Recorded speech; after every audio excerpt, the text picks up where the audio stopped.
Magandang araw sa inyo mga banateros, at eto na nga pag-usapan natin ang mga issues sa lipunan.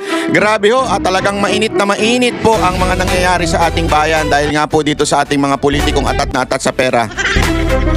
Dahil sa mga greedy na mga ating mga kababayan. Ako po, hindi ho lahat pero makaramihan lang sa kanila. Alam mo naman mga politiko, hindi sapat sa kanila isang asawa. Laging may bet ka, so kailangan nila mag-provide para sa mga bet ka nila. Ayan na, talaga, pumuputok na ang problema sa bayan dahil sa inyong mga politikong greedy. Ika nga, greedy ho sa pera, greedy sa kapangyarihan. Ano ba ang English ng greedy? Ay, ano ba ang Tagalog ng greedy? Lulong. Hindi, banat ba? Iba naman. Hindi, pero yun ang gusto kong itawag doon lulong. Kasi maraming kahulugan ang ibig sabihin ng lulong Lulong sa, alam nyo na. Sabi nga ni Senator Amy, lulong sa droga. Ano pa? Lulong sa kapangyarihan. Yan. Lulong sa pera. Yan. Diba? Kaya nga sabi ko sa inyo, perfect yun Pero bago yan, syempre ladies and gentlemen, wag kakalimutan po ang Panoche Buena ni Banat Bayon. Kung si Marcos ay merong 500 na Noche Buena, yan ay sapat na daw sa inyo, sabi niya, ng kanyang mga batang kajaming. Ako na lang magbibigay ng 500 na Noche Buena. Yon. Sa unang tatlong makakasagot yon ng ating katanungan. Unya. Relax lang, Atabs. Relax lang. Maya-maya natin yan tatanong tayo at malupit yung tanong natin. Kailangan mahulaan ninyo yung iba. Ang galing pero yung iba, naku, kung ano-ano sinasagot ba. Kaya dapat makikinig kayo. Talagang pakikinggan ninyo. Wag lang yung basta nyo ilalapag habang kayo ay tumatae, kaya umiihi, o di kaya kasi ganun may mga kababayan tayo sabi, Banat ba, ikaw ang pampatae ko. Antindi. Pero meron naman nagsasabi, Banat ba, ikaw ang aking pampatulog. Yan. O di kaya naman Banat ba, ikaw ang aming panggising sa umaga. Yan. Ilagay nyo nga dyan sa baba, i-comment nyo nga kung para saan si Banat Bay. Habang kami ay wag na tituloy.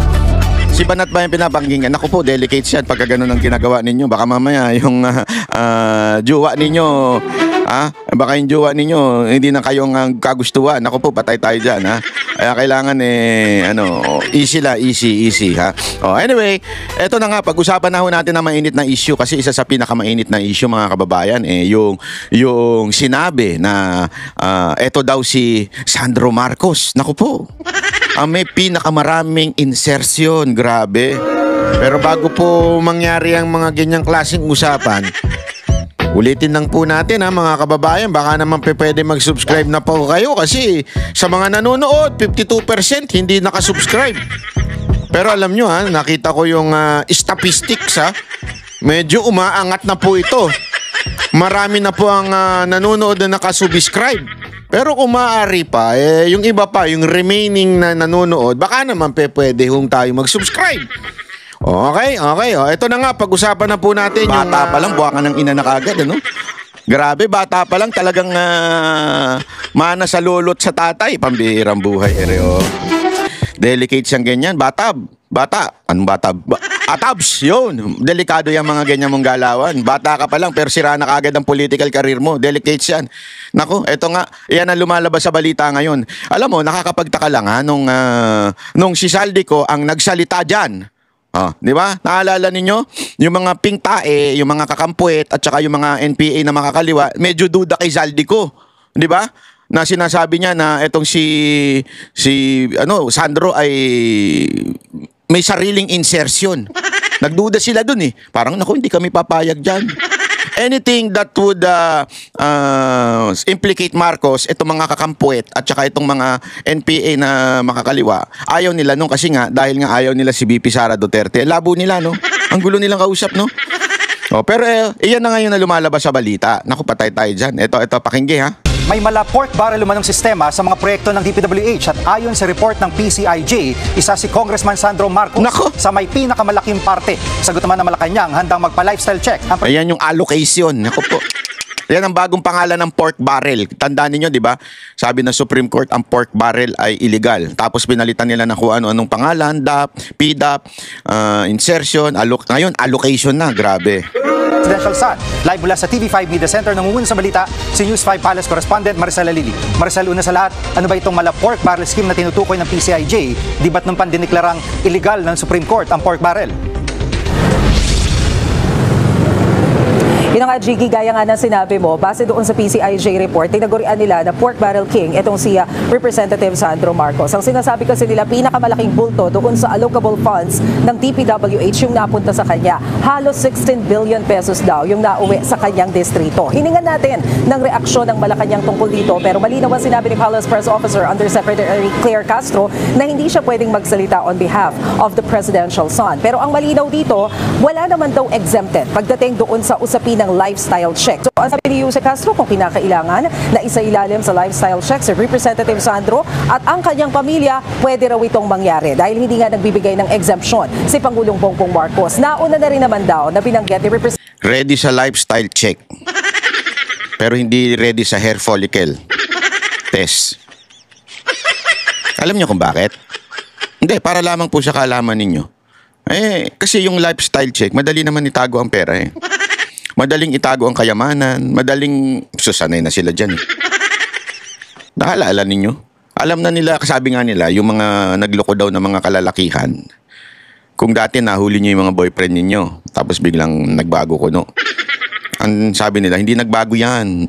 Gumaling lang yan magtago.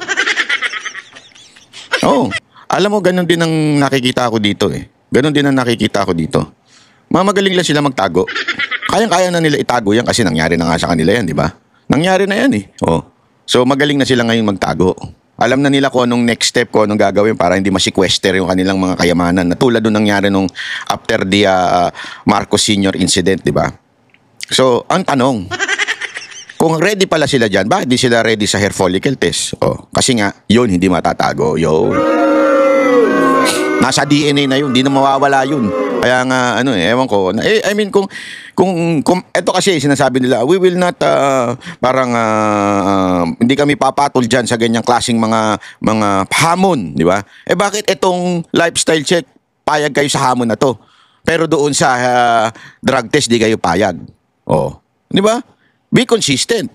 Kung sinasabi nyo hindi kayo papatol sa mga nag-aakusa sa inyo, be consistent. Bakit dito okay lang kayo? Kaya, alam na this, di ba? Alam na this. Representative Sandro na handa rin naman siyang humarap sa Independent Commission for Infrastructure. At nasabi nga niya yan, pero sa ngayon ay inaantabayanan na lamang daw natin kung kailan yung ibibigay na eksaktong petsa o schedule ng ICI para makapagbigay din ng testimonya at maimbestigahan. Ito si Congressman Sandro. Jiggy? Presel, sa ibang issue na flag ng COA, ang 14 million pesos non-collected receivables ng OP umano. Anong detalye nito at anong paliwanag ng Malacanang? Tama ka, Jiggy. Nasa 14 billion itong pinag-uusapan natin na flag ng COA. Pero ang paliwanag dyan ni Undersecretary Claire Castro. So ito muna tayo ha. So ito ang pinakamay matinding itong sinasabi dito na allocation, di ba? Grabe. Ayan kita nyo yan, yung allocation na yan. Nababasa nyo ba yan? Ako hindi. Babasahin natin yan ha. Ayan. 15.8 billion. Yan yung allocation. Ang lupit, yan ang total. Alam mo, mga kababayan, hindi hubiro. Baka kasi, alam mo eto marami sa ating mga kababayan, hindi na ho nila malubos maisip kung gaano kalaki yung billion. Sabi nga nila, yung mga nakaraan, naalala nyo yung kila Napoles, magkano lang yung pinag-uusapan doon, nalalaglag na tayo sa upuan, noong time na yun. How much more yung ngayon? Times 5, times 10 ang ninanakaw. At ito, mga individual pa lang po ito, hindi pa totality ito Hindi pa total. Individual pa lang po yan sinasabi ng na di umano ay na ibigay o allocate sa kanila, sa distrito nila at ewan natin kung naipagawa o hindi. Basta ang sinasabi, napakalinaw ho dyan, yung allocation ay pork barrel at ito nga ang nangyayari ay pinakamalaking pork o allocation ay itong si Sandro Marcos. Kung kinulong natin yung mga involved doon kay Napoles, bakit dito hindi natin kayang ikulong? Kung yung kay Napoles kasi pinakulong yung mga kaaway lang, kalaban lang. Dito, sa tingin nyo, pakukulong ng presidente yung anak niya sa allocation? Ay, kayo na mag-isip. Di ba? Kayo na mag-isip. Etong 14 million na foreign trips, yan o, diniscuss na natin kahapon. At syempre, alam mo naman, ang sagot ng napakagaling na opisyal ng bansang Pilipinas, tatawanan ka lang yan. Ito, pakinggan nyo muna ito kasi ito din yung tinawag naman silang pork barrel king. Umabot sa 30 bilyong piso ang tinatawag na allocables ni na presidential son Sandro Marcos at former House Speaker Martin Romualdez. Ayon sa PCIJ, ito raw ang bagong muka ng pork barrel at ang dalawa ang alleged pork barrel kings. May sagot naman ang Malacanang dito. Ang detalye sa agenda. Ayan ang pork barrel king, grabe. Tingnan mo, itsura pa lang, parang kakanta na ng pyramid! Ba't ganyan itsura niya, no? Sorry hindi ko naman nilalait Walang kasamang panlait to Nagsasabi lang ako ng naoobserbahan ko. Pero itsura ng mga tomboy, no? Na may NMAX. Diba? Ganyan ang itsura ng mga yun Sorry walang panlalait doon. Okay? Inaano ko lang kasi baka mamaya, tomboy pala to, hindi natin alam. Ako nagtatanong lang That is just a question. I'm not insinuating anything. I'm not insulting him.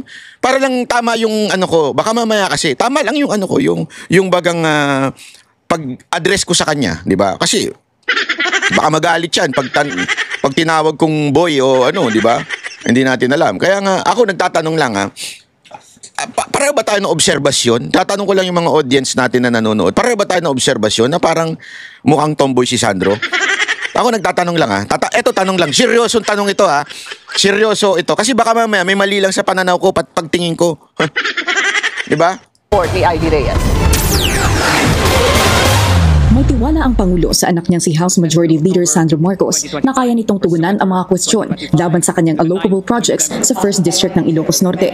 Ang allocable ay termino sa DPWH na nangangahulugan na automatic funds sa ahensya para pondohan ang mga infrastructure project na nakatuon sa social development. Sa isang report ng Philippine Center for Investigative Journalism o PCIJ, napag-alaman na top 1 and 2 sa listahan na may pinakamalaking allocables si Congressman Sandro at si presidential cousin and Leyte 1st District Representative Martin Romualdez. Grabe. Ayon sa PCIJ, sa 1.2 trillion peso allocables mula 2023 hanggang 2025, 15.8 billion pesos ang napunta kay Congressman Sandro at 14.4 billion pesos naman kay Congressman Martin.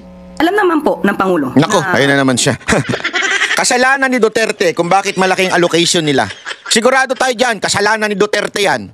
Alam ni Congressman Sandro Marcos ang kanyang ginagawa at alam niya po kung paano ito sasagutin. Nagsimula ang pag-usbong ng allocables noong 2023 sa ilalim ni dating DPWH Secretary Manuel Bunoan sa pamamagitan ng tinatawag na BBM Parametric Formula o Baseline, Balanced, and Managed Formula. Grabe, no? Ang tawag pa nila doon, sa ganong klaseng sistema, ito, nakita nyo yan? Grabe, no? Ayan, no? Ang tawag pa nila dyan, yung, ano ba yan? Ulitin natin, yung allocation budget calling for DPW8, Baseline, Balance, Manage. BBM. Talaga, tangin na. Yan ang tinatawag na kapala na lang talaga ng muka. Proud pa. Ganun Ayan Hindi ako nagsabi niyan Kung paano ito sasagutin. Nagsimula ang pag-usbong ng allocables noong 2023 sa ilalim ni dating DPWH Secretary Manuel Bunoan sa pamamagitan ng tinatawag na BBM Parametric Formula o Baseline, Balanced, and Managed Formula na Baseline, Balance, and Managed Formula. So, yung allocation o yung pork barrel na tinatawag ay tinawag nilang BBM. Putang ina. Sorry sorry. Ayoko na magmura pero ito yung tinatawag na habang gumagawa ka ng kasalanan, proud ka pa. Habang alam mong may nangyayaring hindi tama. Dahil sabi na Supreme Court, bawal ang pork barrel Alam mo nang mali, pero proud ka pa. Saan ka pa? Only in the Philippines. Sa ibang bansa, kinahihiya na pagka konting pagnanakaw lang Alam nyo ba ito Mga kababayan, makinig kayong mabuti. Ito, napanood ko talaga ito. Ito ay isa sa mga findings sa Japan. Okay? Sabi doon, bakit hindi nawawala yung mga cellphone pag ipapato? Kasi ganun doon Gusto mo i-reserve yung seat mo? Halimbawa, papasok ka sa Starbucks. at gusto mo i-reserve yung seat mo, iwan mo cellphone mo. Walang pipitik yan unless nandyan ang mga Pilipinong opisyal ng gobyerno. Pero pag wala, walang pipitik yan. Kasi iyang cellphone mo is a sign of preserving that seat para pag bumili ka, hindi ka nakatayo, hindi ka nakakaistorbo. So uupo ka ngayon. Ganun. Sa mga tanong ko nga sa mga Japanese friends ko, mga sacho natin dyan, sabi ko, bakit hindi pinipitik yan? Bakit, tapos sa taxi, pag may sukli, talagang kahit 100 yen, isosoli sa'yo yan. Diba? Kahit ganyan lang, isosoli sa'yo yan. At kahit sasabihin mo, no thanks, tatanggi yan. Diba? Bakit? Kasi sa kanila daw, ang prinsipyo, kailangan deserving ka. You deserve that kind of, hindi ka para bagang, hindi, kinakuha ko to out of not working for it, parang ganun. O hindi mo diniserve. Doon sa kanila, ganun sila pag hindi deserve, hindi nila kukunin kasi kahihiyan yun. Di ba? Parang hindi sa kanila honorable yung ganun. Sa atin, hindi mo na nga deserve. Pag nanakaw na nga, inilalagay mo pa pangalan mo. Di ba? O ito, pangalanan nyo na yung BBM. Ha? Pangalanan nyo na yung balance. Ayan o. Ang linaw baseline, balance, manage. Pinilit talaga ang BBM. Walang kwenta eh. Ayan walang kwenta yung pangalan na baseline, balance, manage. Anong klaseng yan? I mean, halimbawa, di ba, BPI, Bank of the Philippine Island, talagang bagay. BDO, Banco de Oro, di ba? Alam mo yun, yung talagang tama. Dito, parang nakaisip lang. Basta, ipilit natin BBM. Balance, anik-anik, at saka baseline, balance, management. Bahala na si Batman kung anong susunod na mga words dyan. Basta lang maipilit natin. Ganun sila ka-proud sa katarantaduhan nila. Only in the Philippines. Hangin si former DPWH Undersecretary Catalina Cabral lang daw ang nakakaintindi, ipinapasok ang mga allocable sa National Expenditure Program o President's Budget. Kung bakit nanunuot mula sa district From the President's Budget yan, Ladies and gentlemen, 30 billion ang allocable ni Sandro at ng pinsan niyang si Martin Romualdez. Allocable, BBM. Sa kanila yan. Ibig sabihin, naka-allocate sa kanilang distrito yan. Ganyang kalaki. Saan galing?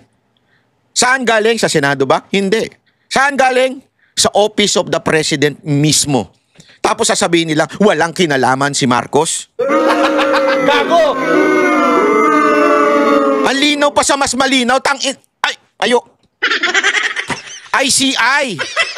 Malinaw pa sa mas malinaw yan. Tapos sasabihin nyo, there is no direct link to the President. At the same time, walang direct link din kay Romualdez kaya hindi pa nakakasuhan. Gago! Ano ba, bobo ba kayo dyan sa ICI o talagang bobo lang kayo? Ayan na engineer, hanggang sa pinakamataas na pwesto sa DPWH ang issue sa allocable, nagmumula kasi ang BBM parametric formula sa mga district engineer. Sila ang magbibigay ng listahan sa mga kongresista ng allocable projects na sasapat sa ceiling fund per district.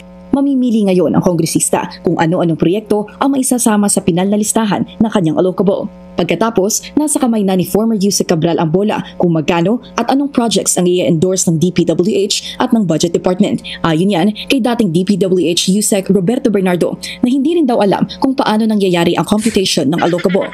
Kapansin-pansin din sa PCIJ report ang analysis nito na sa kabila ng trillion peso allocables ng magkamag-anak na kongresista, wala ni isa sa allocable ng Duterte allied lawmakers na sina Congressman Paulo Duterte, Isidro Ungab, Pantaleon Alvarez at Kaimer Olaso ang napasa sa 2025 budget. Para sa agenda, ID Reyes, Billy ulitin natin yung part na yun sorry. Ba't nawala? Umabot sa 3 na hindi rin daw alam kung paano nangyayari ang computation ng allocable.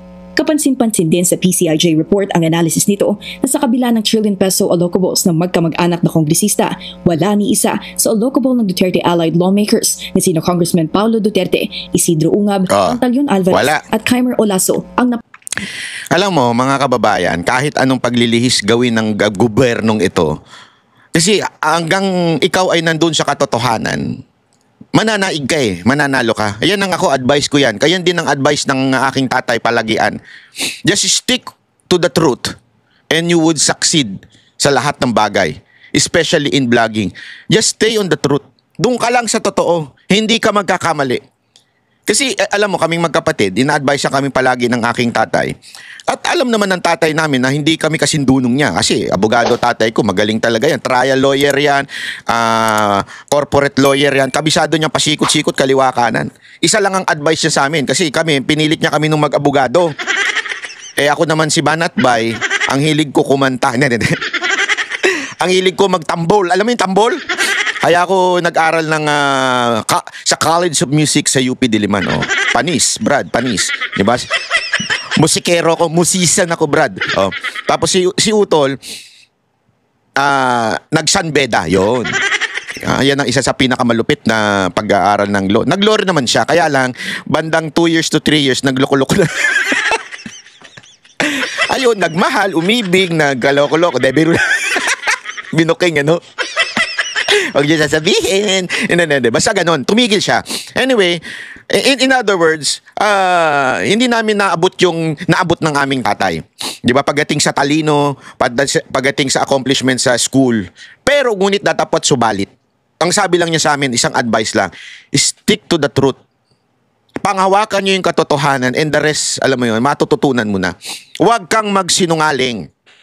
Pangawakan mo lang yung katotohanan at ang mga tao manunood na sa'yo. Kaya nga natutuwa ako eh. Kasi yung mga nanonood sa atin, hindi ito walang biro. Ayoko na lang sabihin, mga tycoons. Mga dating senador, dating mga matatas. Di ba si Pangulong Duterte nga noon nanonood sa ating madalas, pampatulog niya tayo o pampagising. Di ko alam kung which is which. Basta talagang, di ba nakita nyo naman, it's because we are sticking doon sa truth. Hindi tayo nagmamalaki. Wala tayong dunong kung hindi yung katotohanan. Panghawakan natin. Bakit ko sinasabi yan? Hindi dahil sa nagmamalaki ho tayo. Sinasabi kasi natin yan dahil pag ikaw nag-stick ka dun sa truth, lalabas at lalabas yan at ikaw ay magiging tama. Naintindihan natin? Katulad nito, galit na galit sila kay Zaldico kasi sinasabi nila na ano lang yan, nag-iimbento, ganito, hindi totoo yan. Sabi ko naman sa inyo, I know, si Zaldico merong mga kasinungalingan. Alam ko yun. Pero meron din siyang mga katotohanang sinabi. At yung mga katotohanan niyang sinabi, nakita nyo ngayon, lumalabas. Diba? Lumalabas kasi sinabi niya katotohanan. Ayan yung sinabi niya na ano nangyari?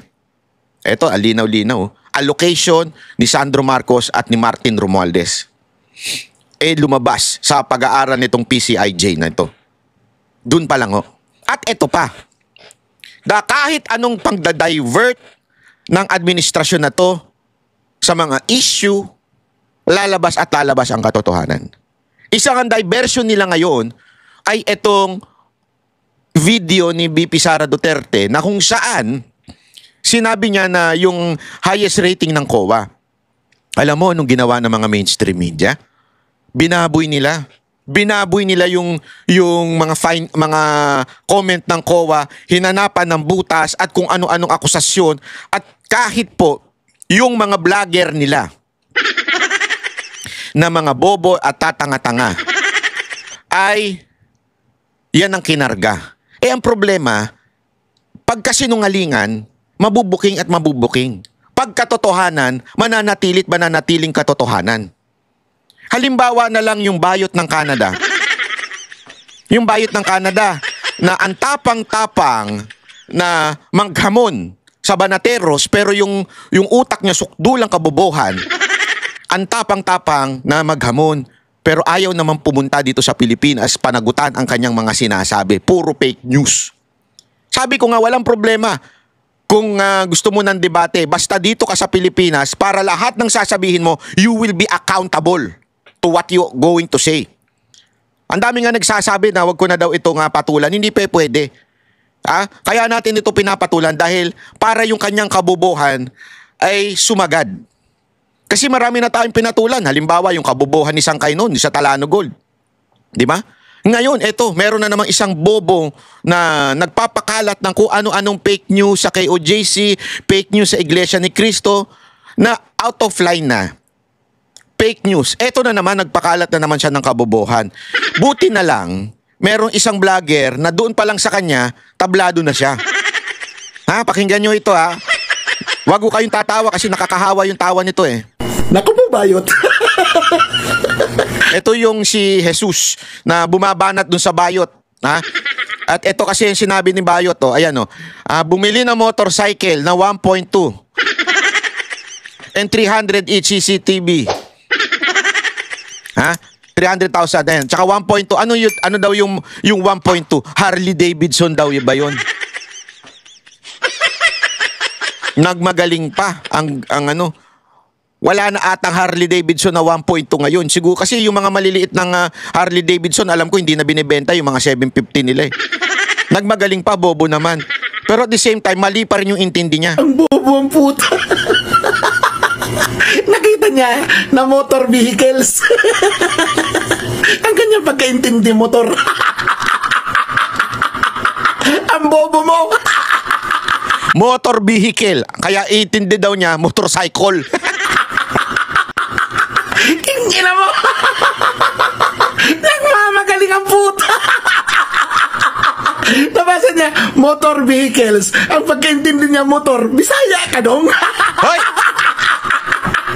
Wag mo ini-insulto kami mga Bisaya, ma. Hindi po ako Bisaya. Pero hindi, joke lang po yun. Joke lang. Huwag kayo ma-offend, ha? Kingi naman bayot ka, patawa ka. Magkano? 1.2 Harley Davidson. Jackpot ang makakuha. Isang tanga talaga. Kingi naman bayot. Eto po, yung bayad na yun po yung naghahamon. Sige nga, tingnan natin kung anong level ng utak mo sa utak. Pambira ka, maghahamon ka, yung motor vehicle, hindi mo alam? Mantakin mo, ang lakas ng loob maghamon. Ha? Pero yung motor vehicle, ang intindi niya doon, motorcycle. Pero may gana siya maghamon, ha? Nandebate sa Banateros. Pambira ka, Brad. Pambira ka. Bakit mo naiisip yung mga ganun? Ha? Bobo kang talaga no? Nagparehistro ka na ba ng sasakyan? Pag nagpaparehistro ka ng sasakyan, nakalagay doon, motor vehicle registration. Di ba? So, pwede mong iparehistro basta may engine at gumagamit ng kalsada. Di ba? Ang mga hindi lang siguro nare-rehistro, pison, crane. Hindi natin nire-rehistro yung mga yan. Bulldozer, backhoe. Alam ko, kasi hindi talaga nire-rehistro yan. Hindi naman yan tumatakbo ng malalayo sa kalsada. Dinadala naman yan ng mga self-loading. Pero, patawa ka talaga, girl. Nakita mo lang motor. Motor! Motor! Motor vehicle! Bumili ng motorsiklo si Vice President. Kingin naman. Naku pa, bayot. Sayang ang bayot. Bobo. Alam mo, bayad ng Canada, libre naman ng Google ngayon. O kaya, kahit siguro magbayad ka ng konti sa ChatGPT, tanungin mo. Ang dali-dali mag-research. Kaya tuloy wala ka daw trabaho dyan eh. Sabi ni tayo ko, sabi ba nagsabi nun? Kaya ka daw walang trabaho dyan eh, kasi kung ganyan kakabobo, wala talagang kukuha sa'yo. Ito, ako na nag-research para sa'yo, para mapadali na, ha? Medyo sagad yung kabobohan mo. Ayan Motor vehicles means any vehicle that is powered by a motor engine. Ito sagot ni ChatGPT to, ha? And it is used on public roads. In simple terms, lahat ng sasakyang may makina na tumatakbo sa karsada. Kasama na dyan, kotse, motorsiklo, truck, bus, van, SUV, jeep, tricycle kung may motor. Hindi kasama bikes, e-scooter, kariton. Mamaya baka sabihin niya pa yan, bumili si VP Sara Duterte ng kariton. Barad, hindi motor vehicle yun, ha? Diba? Ba't ko ito pinopoint out? Kasi alam mo, yan yung sinasabi natin eh. Kasi ngayon, tinatadtad sa social media na mga fake news about sa COA report. Kasasabi lang ng unmodified yung pinasa ng Office of the Vice President. Ibig sabihin, maayos. Oo, merong mga maliliit na komento, pero hindi yun, ibig sabihin, kinurap. Maayos po ang budget. Hindi nyo na nga binigyan ng budget na malaki. Nirereklamo nyo pa. Diba? Ito. Bakit hindi ninyo busisiin ang budget ng Office of the President? Mainstream media. Lalong-lalo na yung bayot na taga News 5. Yung bayot ng taga News 5 halatang-halata na binubutasan si VP Sara Duterte. Ano yan eh, taga Davao yan eh. Dapat hanapin nyo yan sa Davao. Pagsabihan ninyo at sabihin ninyo, wag naman ganyan. Wag nyo sasaktan na, wag nyo kukurutin, wag nyo sasampalin, wag nyo ano. Sabihan nyo lang, wag naman ganyan, i-report mo naman ng tama. I-report mo naman ng tama yung ano, hindi yung sinisilipan mo ng butas. Bakit hindi mo silipin ang Office of the President na nandoon ng napakalaking confidential fund? Saan napupunta yun? Sa mga vlogger nilang bayot? Hindi, di ba? Dapat yun ang tinatanong nyo. Kasi ang laki ng confidential funds ng ng Office of the President. Kung tinatanong nyo nga yung confidential funds noon na sobrang baba ni VP Sara Duterte, ba't ito hindi nyo tinatanong? O pati itong mga, although hindi to media, yung mga vlogger ni Marcos na pinupuna yung motor vehicle, halata kayo na binubutasan nyo lang si VP Sara Duterte. It's really obvious. Wag na tayo magpasikot-sikot, obvious na obvious.